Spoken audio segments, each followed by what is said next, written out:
I am very, very driven by my failed past. People say you didn't fail as a racer, and I know I didn't on the macro scheme. I got to ride for a factory team. I got top 10 in points. I got to race the X Games. I got top 10 there. I did some cool things that you would say you made it. You were successful. Sure. But I never came close to my potential. I know a lot more. I'm smarter now.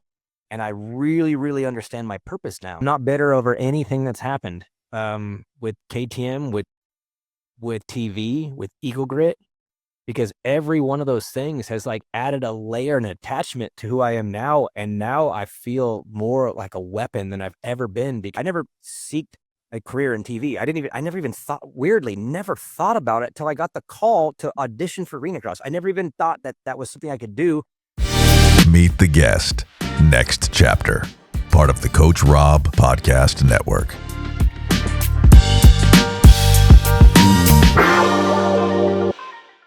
Welcome back to the Coach Robb Podcast Network. Meet the Guest. Next chapter with none other than Mr. Daniel Blair. How the hell are you, buddy? Well, Rob, it's Monday and I'm already tired and I got a long week ahead. So pretty much like every other week. How are you doing? I am doing great. And for the listeners, I have been listening to you. I know you've been asking for Daniel Blair, and Daniel is my witness here live on this podcast. We've been working on this for about 6 months. And as you guys know, if you've been following Daniel at any level, there's been a few changes in his life, all for the better. And we're going to talk a little bit about what those changes represent. We're not even going to get into the why behind them, but just kind of the thought processes behind them.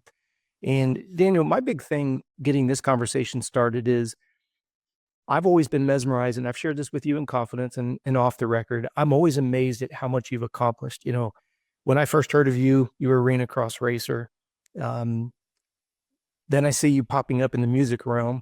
And then oh wait, now Daniel's got another company called Eagle Grit, not another company, but something different, right? So racer, then we get into the musician side. And as you know, I've been trying to teach myself the guitar for 10 years and still a absolute moron with it. And here you are kicking ass on the arena cross side. You're kicking ass on the music side. You start Eagle Grit. You decide to sell Eagle Grit. Next thing I know, you're managing the KTM program, excuse me. Now, all of a sudden, you've got SXU going on. Are these changes premeditated? Are these things where you've decided to pivot? They say mother's the invention of necessity. Like, walk us through this dynamic. Here we sit, right? You're SXU owner, entrepreneur, yet again. How did we get here? Maybe we should get my therapist on too together, because by the way, A lot done there. my therapist is my wife. Of course. Together, but she also allows me to keep the pedal to the metal, so she is to blame for me. But no, honestly, Rob, I feel like you're always in some sort of a transformation, and that's a new thought in my life, because I've always dreamed of getting to my destination. And I thought once I get there, I can just relax. I can't wait. And then I realized recently there is no actual destination. It's always transforming. It's always evolving. It's leading to the next thing, or it's re-leading you to an old thing that you can do better. And it's just a never-ending cycle. And so I've kind of grown to accept the fact that I'm here right now. I'm the happiest I've ever been, because I've learned so much the last 10 years mostly. But if I look back at my whole life, I've learned a lot. And I'm here right now, and I am ambitious. My battery is tired as I am. I know I came in tired, but man, my emotional battery is back to 100%. So where I go with life, I don't know, but my passion has always been behind educating, helping, communicating, telling. And it's funny that we're going to start here, because I actually thought about this today. I actually talked to my son about it, because he's a young 14-year-old kid. He's going through it, but I'll be straight up with you. I hated school. Like, I absolutely hated school so much. I just couldn't stand it. But I had these random teachers along the way that I loved, and I would get C's in every class, and I'd get an A plus 100% in a couple classes. And I didn't understand this till recently, when I've dove into kind of, a little bit of child psychology. I got a 14-year-old I'm trying to figure out, but I was inspired by a few teachers that really grabbed hold of me with their presentation and their passion for the subject. And something on that is just stuck with me forever. So whether it was broadcasting, And by the way, yeah, I didn't skip broadcasting. I skipped it on purpose. We're going to come back to that here in a second. I didn't mean to interrupt you there, but I just want to make sure the listeners don't check out going, how the heck did you miss the broadcasting? I purposely left it out, and you'll see why here in a moment. Go ahead, Daniel. Excuse me. well, the broadcasting to me, again, it's entertainment, right? I was an Absolutely. entertainer, but I didn't look at it that way. I looked at it as I wanted to explain things. I wanted to make it make sense. I wanted to educate. And I adopted this thing really early in TV, which was take the most complicated and raddest thing I could take, but explain it like my mom's listening. And that was Yeah. always my method on delivery. And I look back and it was like, wow, I really just trying to educate people for all these years. Yes, with some humor and some fun and playing around, but in reality, I want to teach and coach and educate. And it all goes back to the few times in school where I had someone really grab a hold of my interest. And it's funny, I look back, I had this teacher, Mr. Gores, in high school. I had him twice, world history and US history. And I catch myself coaching like he used to teach the class. He had a range in personality. He was really serious, and then he was really bombastic, and he was all over. And it's funny because I've adopted that, and he was my teacher when I was like 14, 15 years old. So now, I'm graduating into a new place in life with Supercross University, which is pure education. I just want to help the sport so bad. Yep. And it's crazy, but everything I've ever done has evolved and put me in a place where I like to communicate, educate, and help people understand things better. So where this goes, I'm 42 years old. I got a long ways to go in life, but I'm happy where I'm at right now because I really have found true happiness, which is I get to wake up every day and find new and creative ways to educate and teach and coach and help people make better decisions. And it's just, I've really found myself, to be honest. So where I go, I don't know, but I'm here now and I'm happy, Rob. And that makes sense. I have a very similar situation. I had a math teacher. She must have been 76 years old. And I'll never forget what she said to me. She said, until I put it in a way that you understand it, you're never going to understand it. And I've tried to adhere to that. And that was an 11th grade trig teacher. So I totally resonate with what you're saying because we try to put things in video, we put things in text, we put things in every form that's out there because people learn by seeing, listening, podcasts, these types of things. And isn't it interesting that what year was those history classes? You said you were 14. Ninth grade, 10th grade. So this would have been 97 and 98. So put that together where Evan's at right now, and his dad is now one of the quintessential teachers in our sport, how that's going to help him because how he feels about school. You can't keep pounding a square peg into a round hole. And this whole journey that you've been through is, like you say, I keep looking for that owner's manual on Google on how to raise my sons and daughter, right? And still can't find it. So like you say, it's the world of the unknown. You mentioned something a little bit earlier. Well, I apologize. We haven't talked about it yet here. You raced the arena cross, very, very successful, shatter your heel. And I don't want this to sound like a ridiculous question. Was the shattering of the heel the genesis or rather the catalyst for you to decide, all right, I'm going to go a music route? Yeah, not by design, but by accident, 100%. Okay. So 2004 was my best year ever. I found something that year. I was getting great starts. I guess I was finally getting enough confidence in myself to take a chance on myself and throw myself up in the front. And so I had a really good year. Everything was starting to take off. I was getting more confident. I had a ride lined up for the summer to do Canadian Nationals, which would have been my first actual team ride. It had salary. I was like, what? They're going to pay me money? And it was all lined up. And then I really, really, really made a bad mistake. And at the Salt Lake City Supercross, I had a great ride. My bike blew up, that motor. I got in a first turn pileup and it ripped the radiator hose off. I rode 2 laps with the coolant pouring out. My dad waved me off as my bike was smoking and I pulled off and nothing happened. We thought we were fine. We weren't fine. We thought the bike was going to be okay.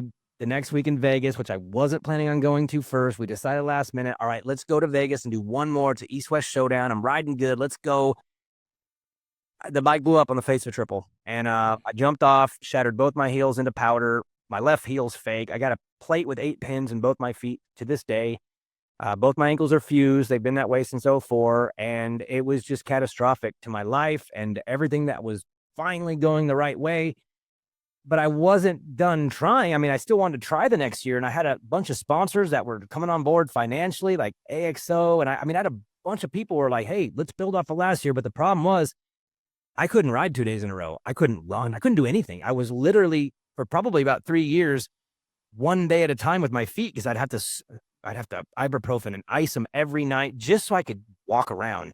Yeah. And so it dented me emotionally so bad because it really, I mean, the physical part was damaged on the crash, on jumping off the bike, but emotionally the next year when the reality kicked in that this ain't happening, at least for a while, I mean, it just put me in the deepest of dumps. And at the exact same time, my brother, who was very talented on guitar, learning, getting better, had a wild idea to start a band. Let's start a band. And, I sang my whole life. And he knew, obviously, being my brother, he knew that I'm a decent singer. And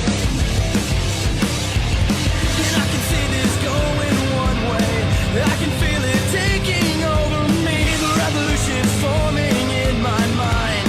And it starts today. And I can't believe that's you. So he was like, let's start a band. And I was like, you know what? Let's start a band. And it was honestly for fun. I didn't even know if we were going to play shows. We were just going to record music and write a couple songs, whatever. How old are you at this time? Ooh, this is 05. So 23. Okay. 23 years old. Freshly married. Just 22, 20, yeah, 22, 23. Just got married. How many years did you race? How many years were you racing pro at this level when you got hurt and you're making this pivot? I'm at 5. I mean, I thought pro 99. Well, actually, pro in 98. Raced Washougal in Millville in 98, right after my birthday when I was 16. The race Supercross from 99 all the way to the big crash. And then, started this band thing. And then it just, I'm a passionate person. So is my brother. And things spiral for us always in the direction of Pat.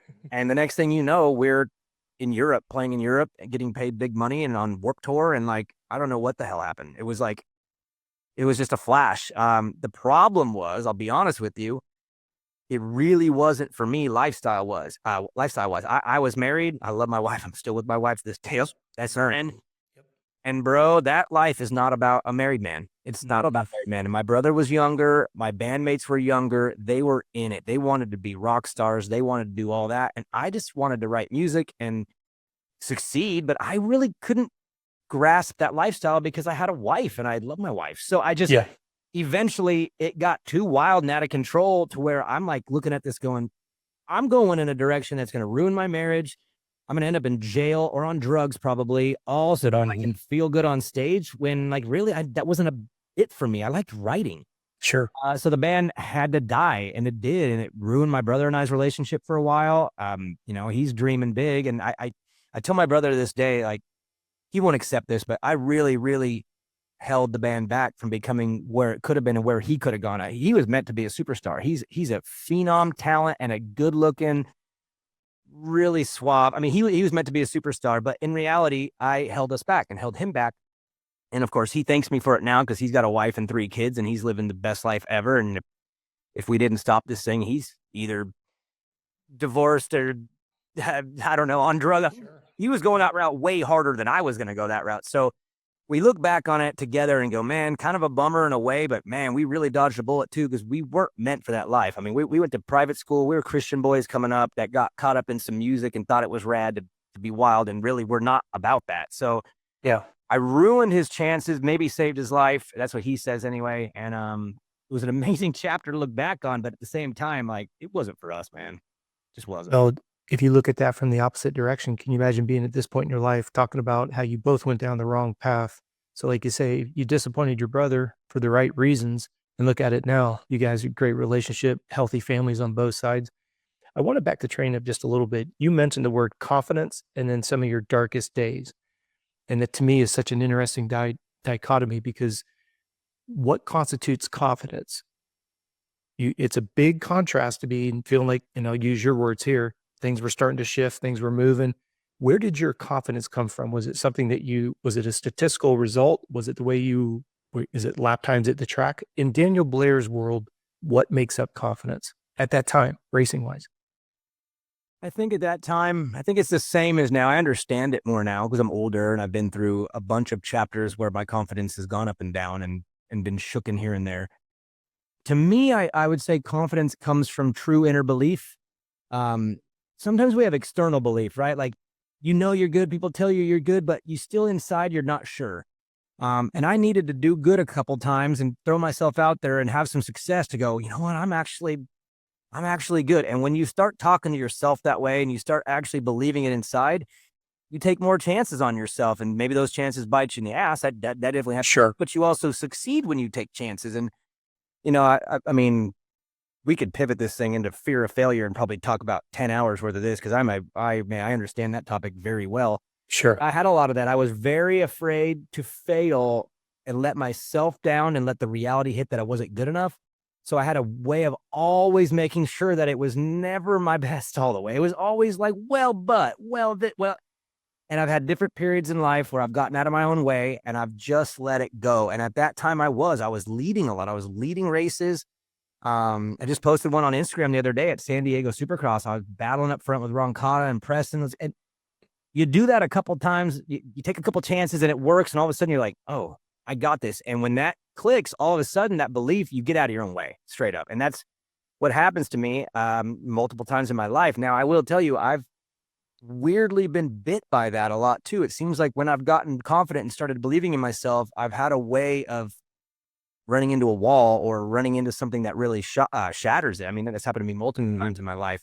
But I'm not afraid of that. And I'm not afraid of failing because I've failed enough now to know that it's just made me better and stronger. So once you also learn that failing is okay, you kind of get more confident too, because it's not a big deal. So and the mind is so confusing. And I've been through so many chapters of confusion. I feel like I know it a lot more now in this state, but looking back, I would say just the belief that I can actually do what I'm dreaming about doing. And I actually have done it now a couple times. So like, why don't you just do it all the time? And that belief turned into confidence, which led me into, some good results that year. And things started accelerating in a way where I thought my career was going away, and then bike locked up.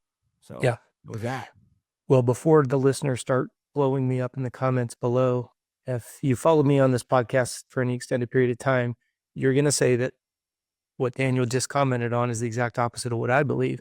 And that what I say, Daniel, is that most people are petrified of success way more than failure because of what you just said. They start getting results, and then all of a sudden they feel like there's this expectation that they have to maintain it. And that's why I always say, if you know what you did to create those incremental gains, just keep doing it. But most people don't know, and that's called accidental success. Then you come back full circle to, like you're saying, it's like, well, how did I hit this buzzsaw? Well, something's changed. Something in the process and the system's changed. Well, what happens is that's when, not to pull a textbook cliche, but when you were just mentioning a second ago, what's the difference between you believing what you're capable of and arguing with yourself?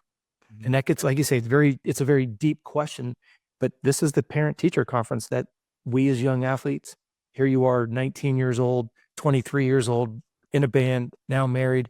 Is it I'm capable, or is it an argument that you're having with yourself? Am I or am I not? And it just creates a soup bowl full of a lot more questions than answers, where I'm always about, hey, if you understand what you want, you understand where you're at, we need to put a blueprint to get you from where you're at to where you want to go.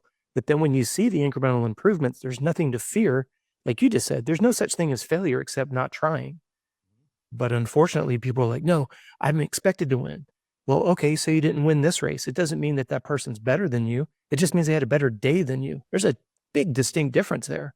And I think that goes back to what you're saying. When you start seeing yourself at the front with Preston and Fonseca and those guys, it's not an unrealistic to go, hey, wait, it's not a belief. It's fact. It's right there. My question is, how and what are you doing to get such good starts? Keep doing it.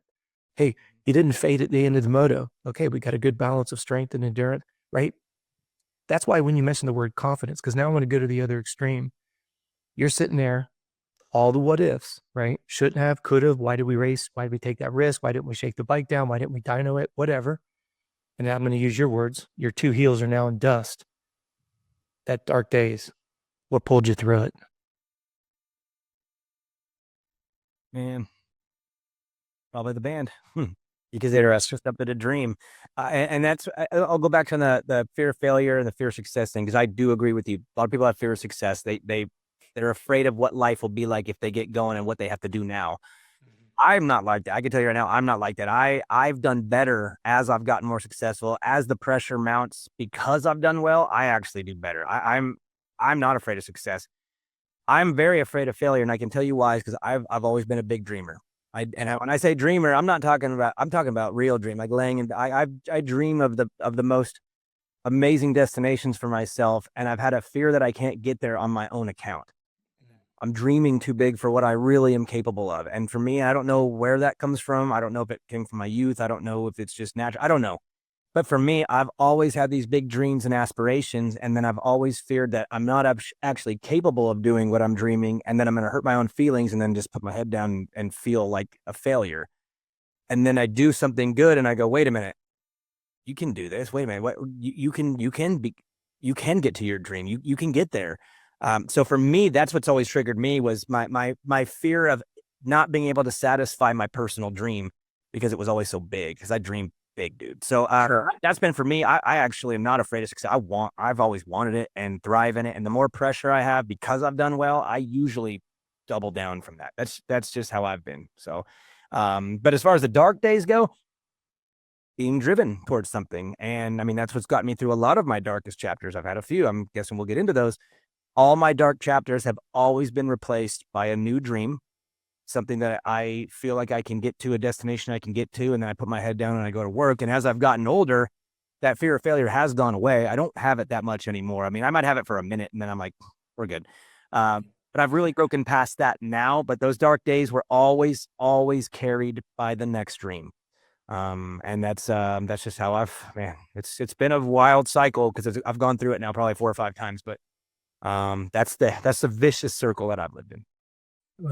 You mentioned 4 or 5 times. Those are the ones that we're all familiar with. I can't even imagine the number of ones that you've had that aren't public because a lot of your life has been lived in the public eye. Think about it. You know, you're filling up a Supercross stadium. You're going to Europe and haven't heard the Warped Tour in forever. It was cool to hear that name. You know, but back. Yeah. And back. Yeah, I brought it back last year, which is like, oh my God. Nothing new, man. All the old always comes back, right?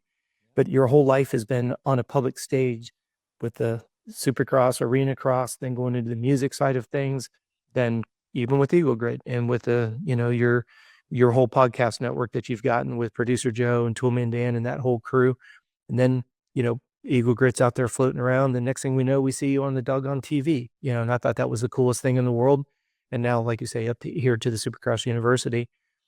You on Gypsy Tales mentioned what an incredible woman Maggie is. The idea that she, you know, you're like, I can't do it. You came back from the lacrosse program and you're just like, nope, I can't. And she's like, I didn't marry a pussy. When you say that you've got dreams, do you take your dreams to her, or is it a product of the two of you just sitting over a cup of coffee? Did the dreams come as a byproduct of you two bouncing ideas, or are these Daniel Blairs going to Maggie saying, what do you think? Where do these dreams come from? I think the dreams come from creativity in my own mind of, you know, just curious of where my capabilities could take me. But I also, at the same time, I'm not like a dreamer and then I force those dreams into happen. I get opportunities. Those opportunities turn into a bigger opportunity. And then I dream of what those can be. And then I chase them. Like, for instance, TV. I never seeked a career in TV. I never even thought about it till I got the call to audition for Arena Cross. I never even thought that was something I could do.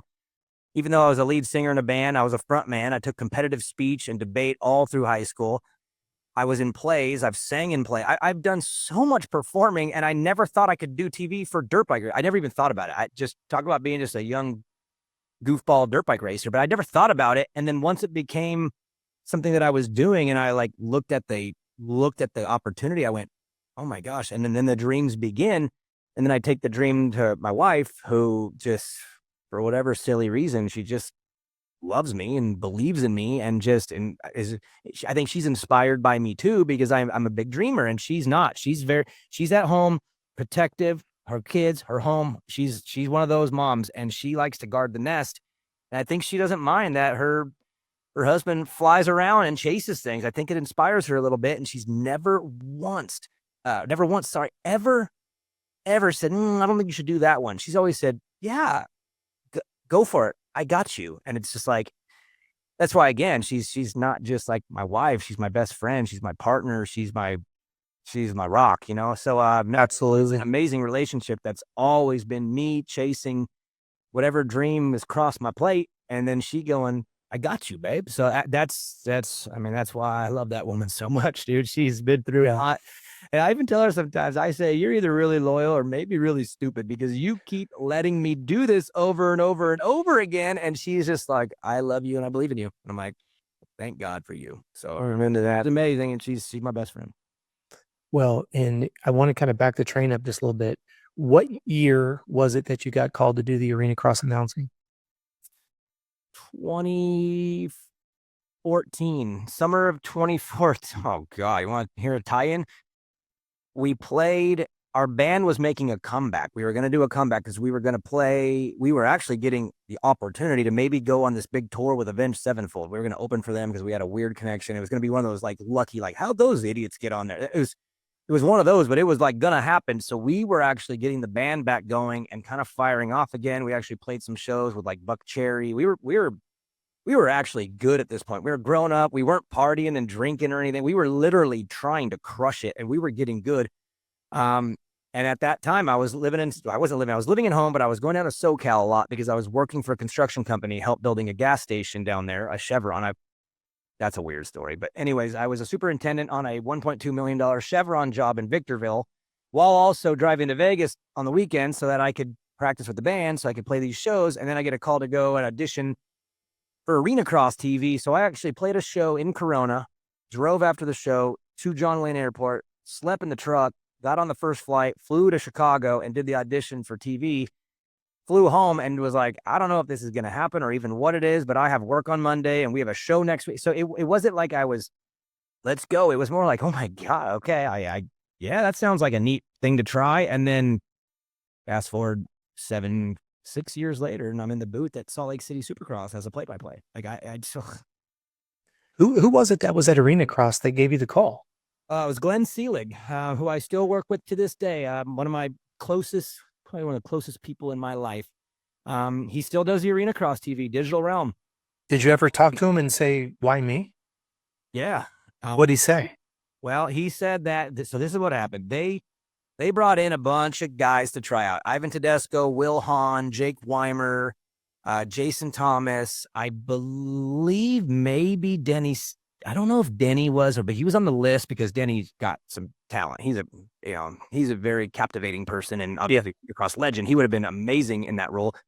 But Glenn told me is that you were on the track in your gear last year doing track reports for us because you just liked it and you were good at it. And we always thought, man, this guy's pretty good at TV.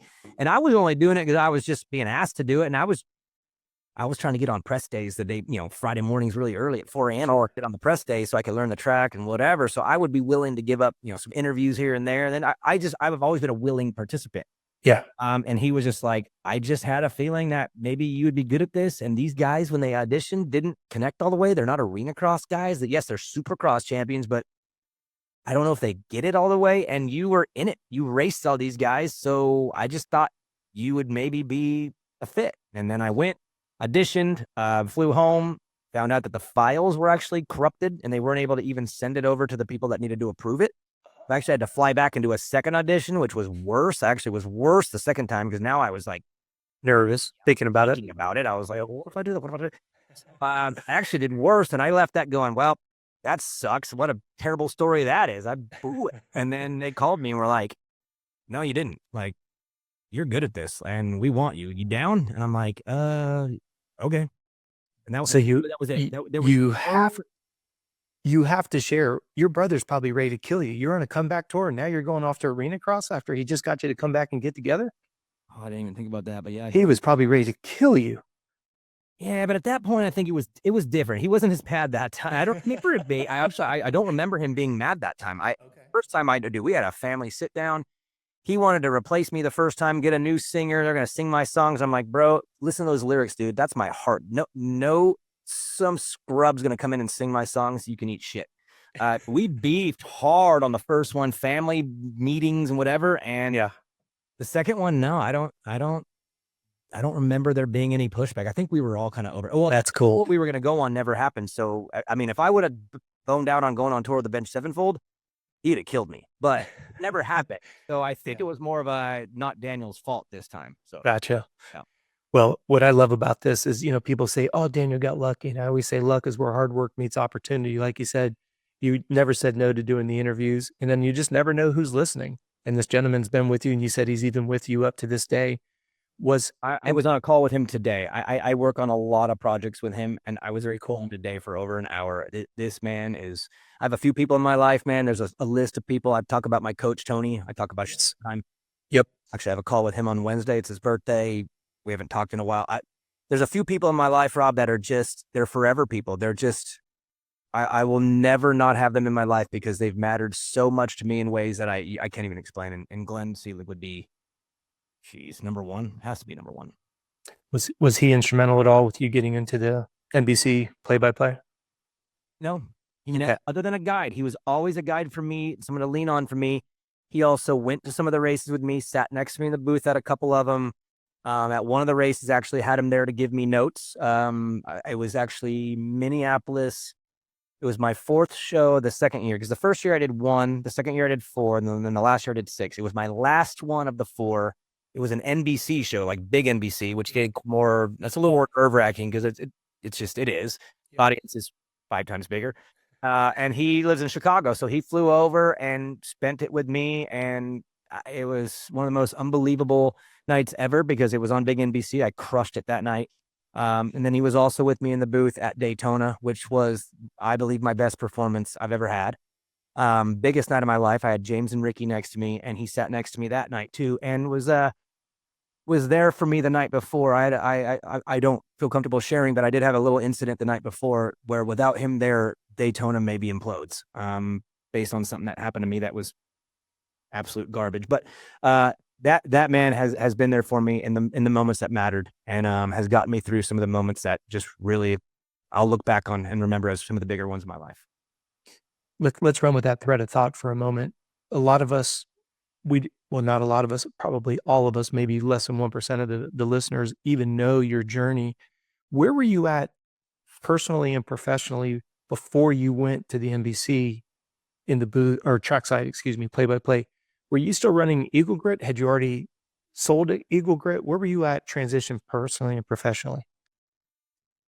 It's kind of a blur. I did a few things all at the same time. So okay, I was working construction when the TV stuff started.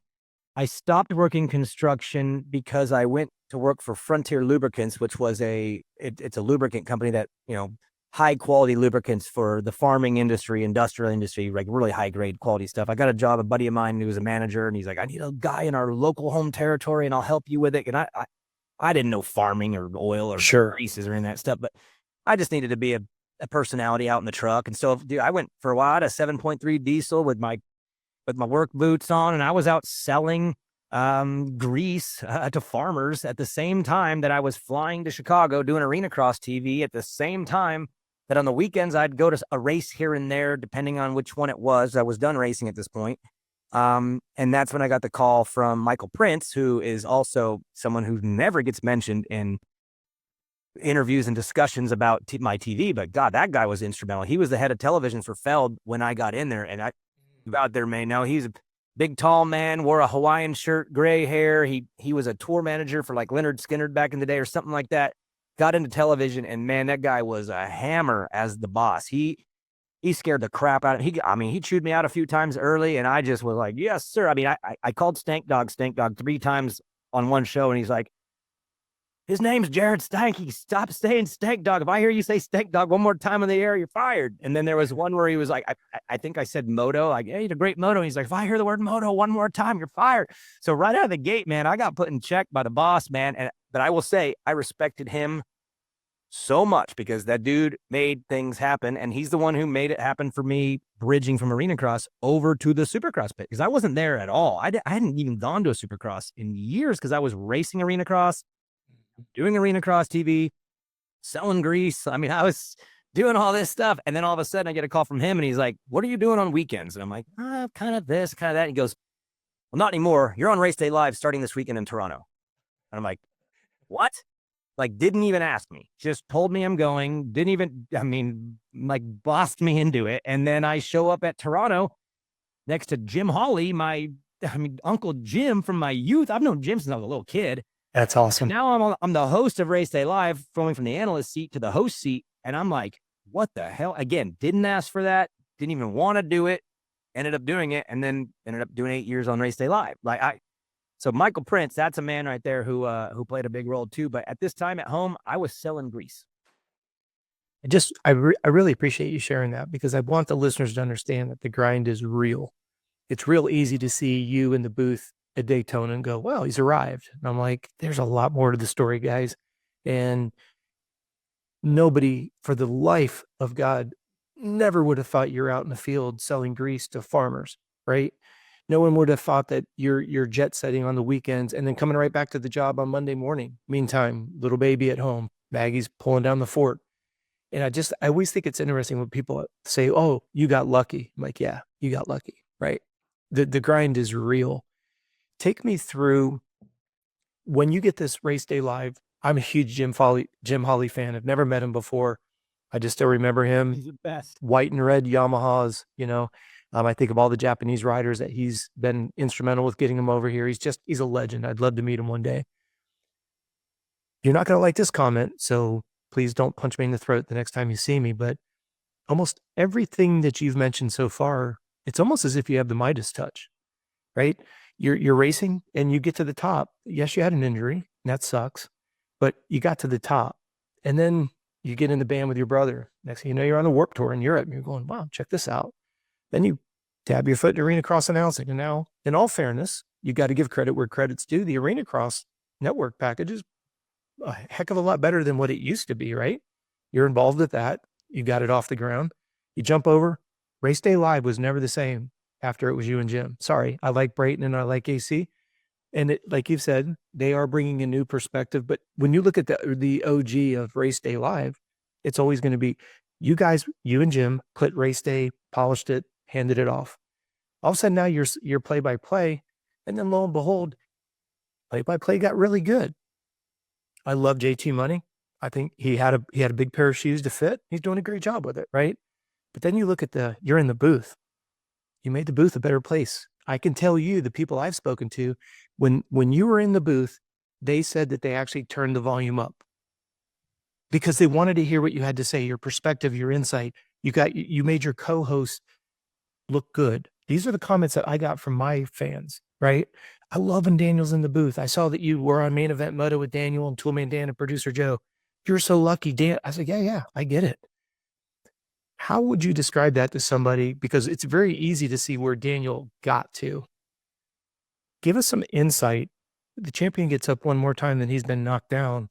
How did you continue to pick yourself back up from play-by-play, in the booth, you're not in the booth, you're in the booth, you're not in the booth. You made an executive decision to move on. What does that look like for us on the outsider looking in? I am very, very driven by my failed past. And let me tell you right now, I get pushback on this because people will say you didn't fail as a racer, and I know I didn't on the macro scheme. I got to ride for a factory team. I got top 10 in points. I got to race the X Games. I got top 10 there. I did some cool things that you would say you made it. You were successful. Sure. But I never came close to my potential. Or not even close. When I watch back now, even that video I watched back, I'm like, God, I could have won that heat race if I was different. And honestly, I think I failed. And I refuse to hear otherwise, because that is my gas. That is my engine, because I believe I failed. Because nobody knows the amount of work that wasn't put in to that. I did not put in the work on that. I cut corners. I did everything to make it easier and hope that someone was going to give me a gift and give it to me. And that, bro, that kills me to this day. I can't even barely say it. It makes me so sick, because I could have been something better. And I went through so many injuries and so much hardship as a racer. And for me, it was nothing. The only thing I got out of that really was some bitterness and some fuel for the next chapter of my life. And I have hit everything since then harder than anyone could dream. To this day, I get up at 4:30 every single day. Every day. Why? Because I heard a rumor that the CEOs, the baddest CEOs in the world, get up at 5. And I'm like, oh yeah, well, guess what? And that is purely because I can't stand how I feel about my racing career. And so everything I've done since then has gotten to a place. I don't feel like I've made it anywhere because I feel like I have gotten one step away from my destination and been knocked off multiple times. But whatever, I'll just do it again. I don't care because I'm still driven. And maybe the day I'm over that, maybe that's the day I calm down and settle in. But I don't know if I'll ever get over that because I really am hurt by it. So if we're being honest, that it's 100% bitterness, anger. I feel bad for my parents for everything they went through, and I didn't, So bam, I'm driven by my failure, and it's made me a little on the out of control side, but whatever. I'm happy. So and when I say I'm happy with who I am now. Sure. Because I'm so upset with who I was before, if I'm being honest. When you look at you feel like you're one step from making it to the top. How many of those have you had? Must take them. Obviously the TCC, the ATM. I feel like there was more there. I feel like outside circumstances have stopped me from reaching my destination a few times on things I went all in on. If that's what. Many. Just take a moment and count them in your head. Eagle grit. I had some business relationship fallout to my partner that ruined what could have been a multi-million-dollar business. TV for sure. KTM, there wasn't a destination. I wasn't like trying to get to anything other than I had a vision for what I was trying to accomplish there. And it would have taken me about 5, maybe to 7 years, because my ultimate goal at KTM was to bring in a wave of stars. And I wanted to look up at the podium and be like, yep, every one of those kids were mine. That was my goal. And I was going to get there over about a 5 to 7 year period. I mean, maybe less, because honestly, for being real, between Daxton Bennick, Juju Beaumer, and Cole Davies, from now, I might be able to the podium with my boys, because those were my boys. And so I feel like little things like that have held me back from reaching that destination. But man, maybe that's the beauty in all this, because maybe those weren't my destination. And maybe if I got there, I would have idled. And I don't think those are my destinations now, because I see other things as more fulfilling to me. So those three, at least, between KTM, TV, and Eagle Grit, those three did not go where they could have gone with some interference, I would say. And those fuel me too. Those keep me fueled now too, but not as much because of me, because I gave my all on those, and I didn't let up at all. And I got as far as anyone could have ever got without running into some walls. So you get taken advantage of in your Eagle Grit deal. How do you pick yourself up from that? You get some steamroll going with KTM. You get pushed back on that. How do you get up from that? You get to the broadcast, you work your tail end off. You get pushed back from that. How do you get up at 4:30 in the morning? Because no one's going to stop me anymore. That's why. Because I'm in my own box now. So if I was working for someone else right now, it'd be really hard to get up at 4:30, because Sure. I would not be in control of my own destiny, and I am now, and I won't fail now because there's no one in my way anymore. Right. So I get up at 4:30 and I laugh, because it's like, I ain't getting stopped this time. Yeah. Well, we say in the performance world, motivation isn't what gets champions to the top. It's discipline. It's doing it when you don't want to. It's showing up. It's when you look at your calendar tomorrow morning and you're doing exactly what you said on your calendar. There's going to be some impromptu interruptions, but 4:30 in the morning, that's discipline. That's not motivation. There's a big difference. And that's on Sundays too. Yes, sir. Day off. I do take. Nope. That's the one day I take off. Actually, unless, depending on the schedule, but I usually take, and let me be clear on something too, so people don't think I'm just psycho here. I do take one day off every, say, 10 to 14 days. I look on the calendar, I find it out, I pinpoint it, and I actually take it off. And I'm the most worthless person on the planet for one day. I believe you need a little balance in life. Amen. For me, my balance is to absolutely get up, have the bowl of Lucky Charms, eat a box of mac and cheese. I mean, I just go absolute disrespect. Because by 3:00, I am fully recharged and ready to crush life again for 2 weeks. And without it, who knows if I can keep it going. So I believe that every once in a while, you need to just go degaff the other way, just as a way to remind yourself, like, hey, this is the other side here. And then by 3:00, I'm like, yep, over it. My stomach hurts. I don't feel good. And it's time to go to bed and get up at 4:30 and crush. So I do take days off, Rob. No, I love to hear that, because, well, but if you look at this at a high level of productivity, whether it's corporate, whether it's athletic, whether it's musician, right? At the end of the day, why are we doing this? You get up in the morning, where's the reward? Anybody who's followed me for an extended period of time here, they know I love the beach. So like when we launched Complete Med Solutions, we knew the final day when that was going to go live, and Michaela immediately put 2 weeks in Costa Rica. When that went live, the next day we were on a plane to Costa Rica for 2 weeks. But that reward is what allowed us to put in 20-hour days, because you don't stop the grind until it's done. But then when it's done, what's the reward? My oasis is the beach. Nothing recharges me quicker than the beach, to your point exactly. I love that you do that maybe once a week, once a month, whatever. Here's a question I have for you. When you have that one day completely off, what is your go-to? What recharges your batteries? Is it literally just doing nothing but hanging out with Maggie and just watching reruns of some favorite movie or something? What recharges Daniel Blair? Being the polar opposite of what I am every other day. Undriven, unmotivated, play video games, watch TV, in my sweatpants. Just, I go the complete other way as just to balance the beam. I feel like one day of that equals 10 days of all-in psycho. And so to me, there's nothing that I go to other than just completely the opposite of undriven or driven. Yep. The opposite of driven. I just go as undriven, as unmotivated as possible. And it feels good to be blah for about 6 hours. And then I'm like, this feels weird. And then I'm back. Which Daniel does Maggie prefer?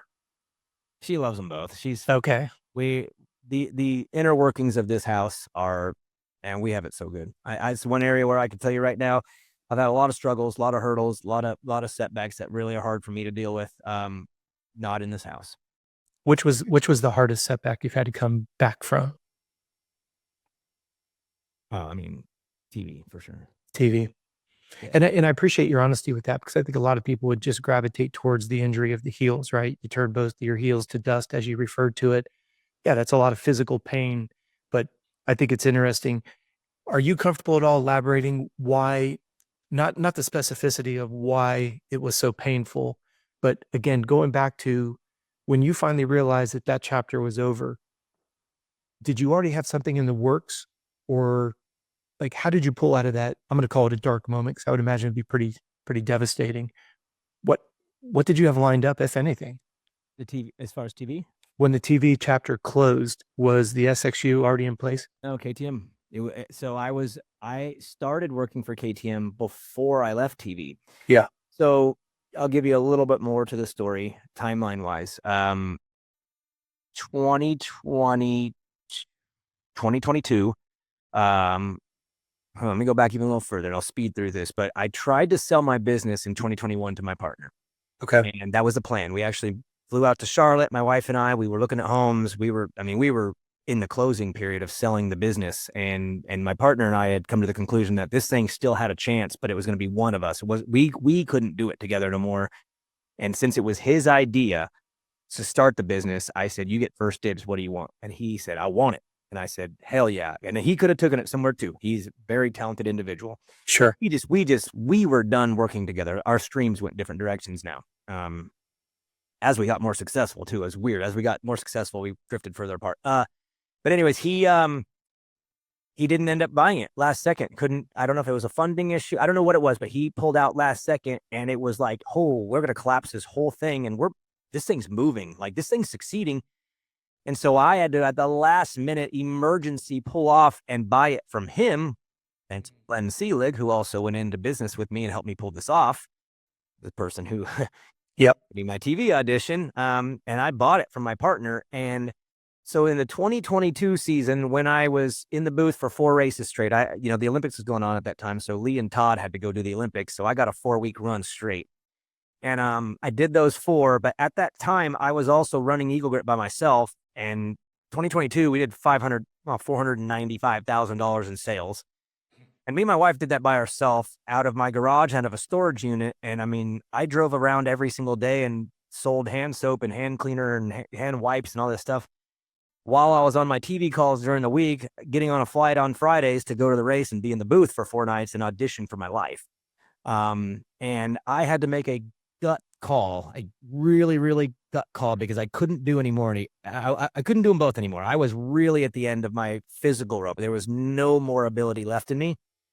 And I had to go one way or the other. And 2 things happened at once. Number one, the TV stuff was going well. I did 4 great shows in a row. So I was progressing towards my dream and destination, and it was happening fast and good. Yep. At the same time, my wife was just, I mean, livid with the state of California during COVID, just the way it was handled, and my kids and their education, and all of that was really, really rough on our family. And my wife said, I want out of this state, like now. And so I took the gamble and said, you know what? Let's go TV. I'm going to sell this business. We'll use the funds from this business to move our family across the country, buy our first house at the age of 40. I never bought a house till I was 40 years old. This life struggle here, but I finally made it financially enough. I bought a house. And so I made the move to Greenville, South Carolina, under the guise of doing TV as a full-time career, because at the exact same time, I had just signed with an agency, the Montag Group, one of the best sports broadcasting agencies in the world. And they were like, let's rock and roll. If you're moving east, Charlotte and Atlanta, those are two of the best hubs for car racing. So they were told Charlotte or Atlanta. So my agent said, if you're moving east, Charlotte, Atlanta, I said, well, how about smack dab in the middle, Greenville, South Carolina? And it was perfect. And the idea and the plan was to Supercross January through May, take the summer off, get to live with my family and do summertime off, and then college football August through December. So, and that was the plan and the goal. Now, to get there, I had to go through some things like lacrosse. I had to go and pay some sure over there before I was going to walk into Division I college football, but I was going to get there. So for me, it was a life decision and gamble to give up on the business and make my way over to TV and treat that like it was, and give it its all for once. And I always gave it my all, but I had weight carrying me down all the time because of all the other things I was doing. So by design, it was to ditch that, go all in on TV, and do not just go all in. But at the same time, I kind of got a little bit scared and chickened out of the football stuff, not because I got scared, but more like I didn't want to tap into that yet while TV and Supercross was all still progressing. I felt like that needed to be done first before I really dabbled into that. It seemed a little too ambitious to get right into that. Well, I ended up getting a call from Buddy Antonez, who's, Orange Brigade team manager. And he's like, hey man, will you come out to Redbud for our Orange Brigade camp and do media training for all of our Orange Brigade kids out here? And Buddy Antonez, I was a ring bearer in his wedding. That's Uncle Buddy to me. Yep. I'm like, hell yeah, bud, man, I'll do whatever you want. So I end up that summer, I moved to South Carolina. I'm golfing every day, dude. I made some cash on Eagle Race. I bought my house and I'm golfing every day. I got my score down to like a 95. Loving life. And then I'm like, I'll go to Redbud and do this. This sounds good. Do whatever I want right now. It's summertime. And a combination of an opportunity arose to take the job and a weird, later a fulfillment, but a weird passion was planted on this trip. I went and coached all these kids for a weekend. And I kind of was like, this is like reminding me of my youth. Like I remember being an amateur kid, and I don't think I did everything right. I think we made a lot of bad decisions. In fact, I look back and it's like, God, things could have been so much different. I'm like, man, I could actually do this job and help all these kids. I like these kids and they're all really good. And I'm kind of bored in golf. I don't even know if I can get to an 89, man. I'd like to get to the 80s, but I think I'm stuck at 95. I can't drive any further than 180 yards. Screw it. Like, let's take this job. And then honestly, they were like, they weren't going to let it happen at first because I was remote. They're like, you got to be in California. And I'm like, oh, well, I'm never moving back. Sorry.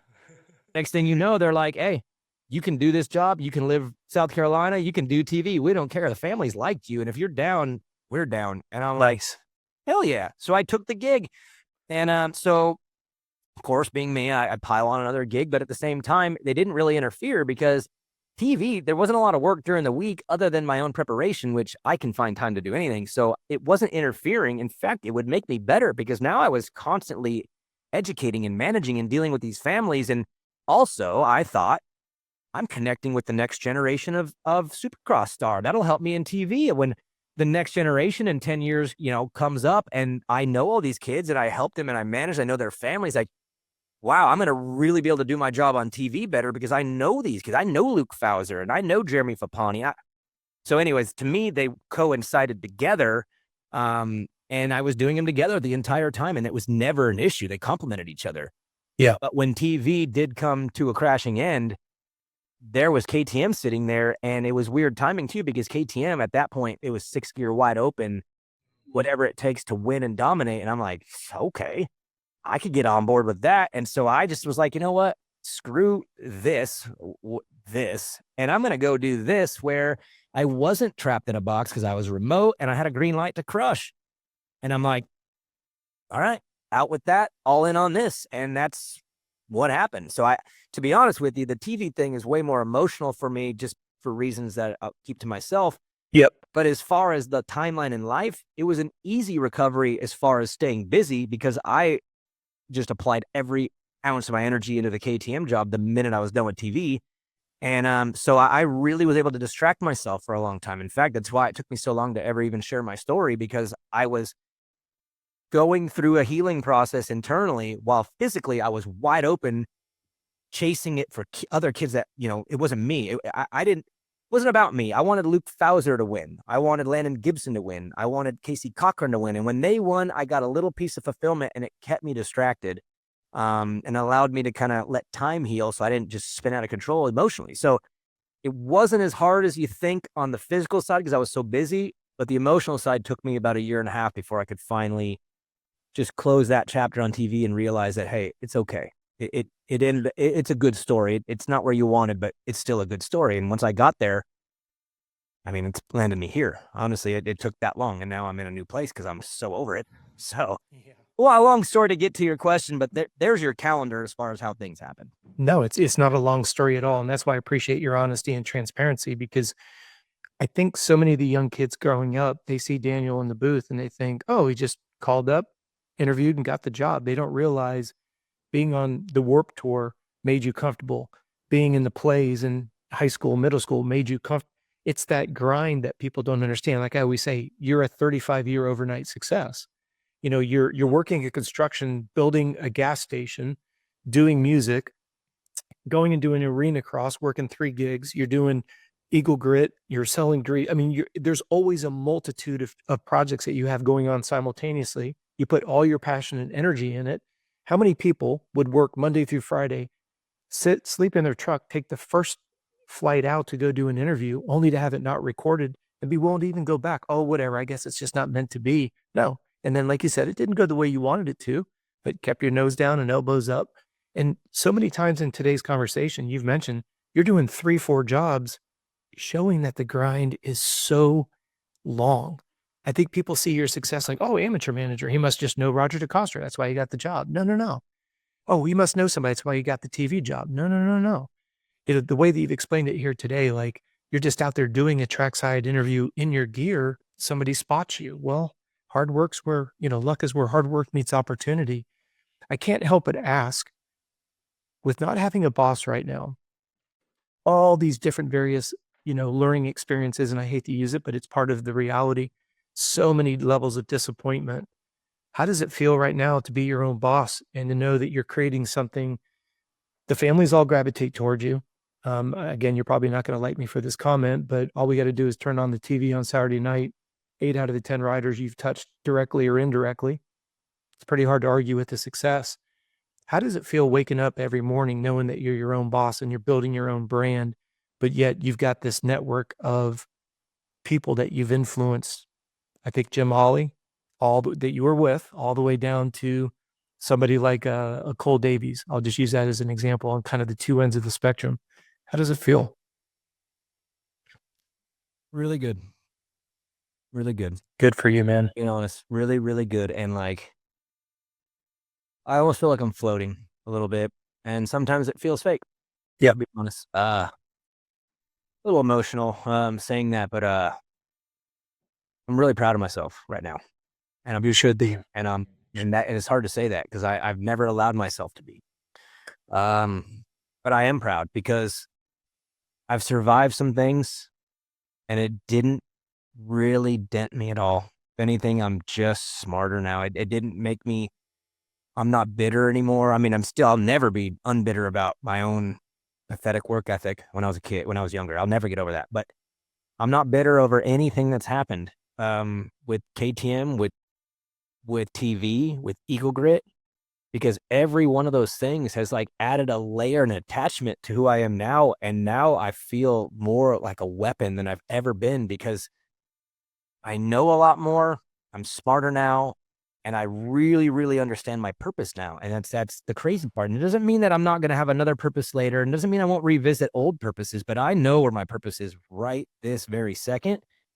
And there's no way I could be as effective as I need to be in this role without those things happening. There's no way. There's not, I mean, I hope I'm good enough with what I have now to succeed in what I'm doing, but without all those things, there's no shot at it at all. So it feels amazing. It feels good. I feel like I'm floating around and I'm just driven and I'm making things happen and I'm having amazing conversations with a lot of people. I think I'm going to be able to move the needle for the sport in multiple ways. And none of that happens without all that. And so when I wake up now at 4:30 in the morning and I'm like, oh God, because it's not easy. It's tough. Sure. I just wake up and I'm like, I know my purpose and I got to get up right now and crush because there's only this time that I'm living in right now where I can be maybe as effective as I need to be. And it just feels good, man. It's the best I've ever felt in my life right now. If I could pull the computer chip out of your brain this morning when that alarm went off at 4:30, what's the very first thought that goes to your mind? Are you beating yourself up because of your lack of work ethic as a young man? Or is it, I don't want to go any more than that. What is the very first thought that gets you out of bed this morning? What was the first thing that went through your head? I've always been a little on the scared side to project this. I'm getting more comfortable with it now, but I am very, very, very connected to Jesus. I have a very strong relationship with Jesus Christ. And it's hard for me to share that because I don't want people to think that I'm trying to push that. I'm not a pusher, but if I was being honest with you, my alarm at 4:25, when it wakes up, it says, "Thank you, Jesus." That's what it says. So that's my first thought every day. No, I really appreciate the honesty on that because I think go ahead, excuse me, I didn't mean to talk over you. That's just the truth. There's no other way for me to wake up than with gratitude. And my relationship has gotten so strong over the last 6 months. Whew, it makes every day feel different. Well, and again, I appreciate the honesty because even if somebody doesn't have a faith-based, I think they'll still respect you spoke from the heart. And, I just commend you because we're serving something bigger than ourselves. And you're a hunter, you're a gatherer, you're a provider. Maggie puts all of her trust in you. Obviously, same with Evan. And the examples that you lead with Evan, which are phenomenal. And Evan's had his physical setbacks and he was done, sold the bikes, and now you guys are going out and racing. And it's all of that pain and suffering, not as a woe is me, but you're a scrapper. And I always say, a champion gets up one more time than he's been knocked down. And I know a lot of people, they wouldn't have gotten up, fill in the blank, after shattering both ankles or heels, excuse me, getting screwed by your business partner, getting screwed by people at the TV level. After a while, it's like, forget it, man. I don't have the energy to get up anymore. And to see that inner power, to see something bigger than yourself through you that benefits all these families that you're influencing at Supercross U, which is phenomenal. Your family, I have mad respect for you. And I want to sincerely say thank you for your vulnerability on this podcast, because that's what these listeners gravitate towards. That's why it's called Meet the Guest, but the next chapter. Because we all have to close a chapter and we all change every day, sometimes a little because of by choice, sometimes by circumstance, but there's going to be people that will listen to this and will grow, will gain a lot of inspiration because you didn't give up. You worked 3 jobs. You worked literally 7 days a week. And you're not doing it for a pat on the back and a woe is me kind of thing. It's just the grind is real. I know I've said that several times in today's podcast. Daniel, I always end the show with 5 questions. Are you ready for it? Bring it. Before I do that, is there anything that you want to say in closing? Because they're always kind of fun and jovial, but I want to shut my mouth for a moment. Anything you want to say in closing? Just thank you to you, to everybody that cares about the sport. I'll put it that way. For whatever reason, the sport has beat me up so bad, physically, mentally, emotionally, but I love it so much, and I don't get that yet. That's the one that I have not figured out yet. Why do I love this sport so much? But I do, sure.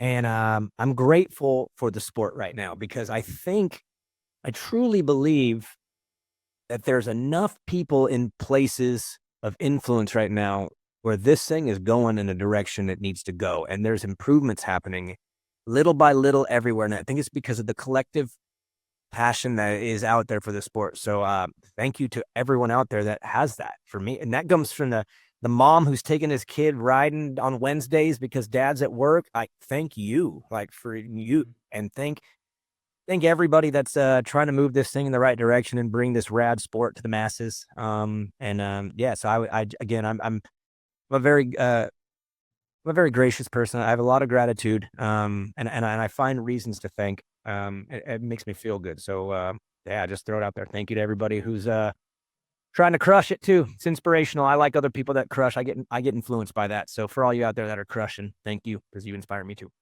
That's awesome. What was the last song you listened to, Mr. Musician? It's funny you say that. Oh God, this sounds so corny because of our call, but there's a song called "Doubt Me" by Beartooth, and it's just badass. I said, it's the words, man. They are just. Go listen. That's very cool. You'll understand. That's very cool. What's your guilty pleasure? Guilty pleasure. I don't know. I don't even know. I don't really have any right now. I guess taking one day off every 10 days. And my guilty pleasure is just to be a complete piece of work one day every once in a while, just to reset. That's I don't really have any, man. My life it's pretty fluid, but it's also pretty stable. I don't really have anything outside of the norm, really. That's cool. Buttoned up at the moment. So yeah, just my one day off of worthlessness. There you go. Who was your non-moto childhood hero? Oh man, that one's a tough one too. I don't really have any heroes like that, but I do have a weird inspiration. And some people are gonna laugh because it's the Dallas Cowboys and it's Tony Romo and he's Romo, whatever. But Tony Romo went to Southern Illinois, I believe. He was overlooked. He was kind of like a nobody in college, but he had a bunch of numbers at schools that didn't. He was not anything, but he was able to become the starting quarterback of the Dallas Cowboys, stack up hundreds of millions of dollars, I believe, when it was said and done. Now is, I would say, probably one of the better broadcasters. People don't like him too because he's gotten a little goofy in the last couple of years. That's funny because I know too much about that, to be honest. He kills that, but where he came from and what he was seen as in college and where he got to, that's an inspiration. So it's not Tony the player. It's not, it's not because he's a Dallas Cowboy. It's the fact that he went to Southern Illinois and now he's one of the best analysts in the sport after making Pro Bowls as a starting quarterback for the Dallas Cowboys. Like, if you can go from that to that, you're a bad dude. And so I don't have a childhood. I have an adult hero, and it's nothing to do with the Cowboys or nothing to do with him playing football. It's just what he did with his life. And I'm inspired by that because I feel like that guy. I feel like that Southern Illinois quarterback that threw up a bunch of numbers that no one really noticed. And when I've been put in a position to shine, I've shined. And so I'm absolutely inspired by him. That's cool. Who would you say is the most powerful or most influential person in your phone to yourself? My wife.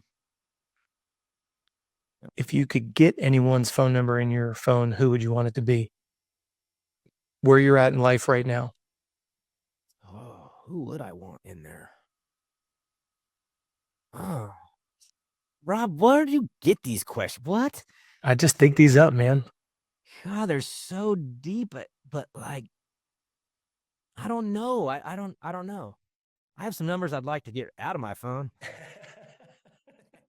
And some previous phone calls? Yeah, I'm very proud of a couple phone numbers that I do have in my phone, and I'm very satisfied with that. The lead singer, Papa Roach.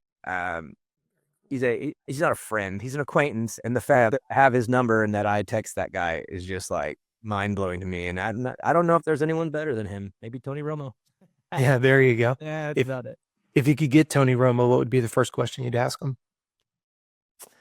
I'd say, did you ever want to punch Jerry Jones as bad as I do? Not kidding. No, I know you're not kidding. He's stolen 1,000 hours of my life and given me nothing but failure. And honestly, I tell you the truth, I even had a conversation with my wife about this not that long ago. I thought maybe my life would be more successful if I stopped being fans of such loser teams. The Sacramento Kings and the Dallas Cowboys are losers, and I love them. And it's like, maybe I should just follow the winners so that I just have a more winner life. But I feel like some of my failures have come because I'm very passionate towards failing teams, man, and it's loyalty that But loyalty. I I didn't want to interrupt you. I'm like, that's just loyalty right there, brother. I'm a Texans fan because I like CJ Stroud a lot, but I just can't help it. I'm so loyal, but Jerry sucks, man. So that's what I would ask Tony is, actually, have you ever punched Jerry in the, what did it feel like? She's joking. No physical violence on the senior citizens. I'm just playing. Okay, I have that side too. I can be goofy, but yeah, that'd be it. No, that's awesome. And Daniel, on behalf of all of our subscribers on the Coach Robb Podcast Network, thank you for your time, man. I know that you worked really hard to make this one happen. And I know the listeners are going to be ecstatic. And I really appreciate your vulnerability during today's conversation. And it's great to call you a friend. And I look forward to the future together, brother. Thanks again. Deeply appreciate it. Thank you. Peace. Meet the Guest. Next chapter. Part of the Coach Robb Podcast Network.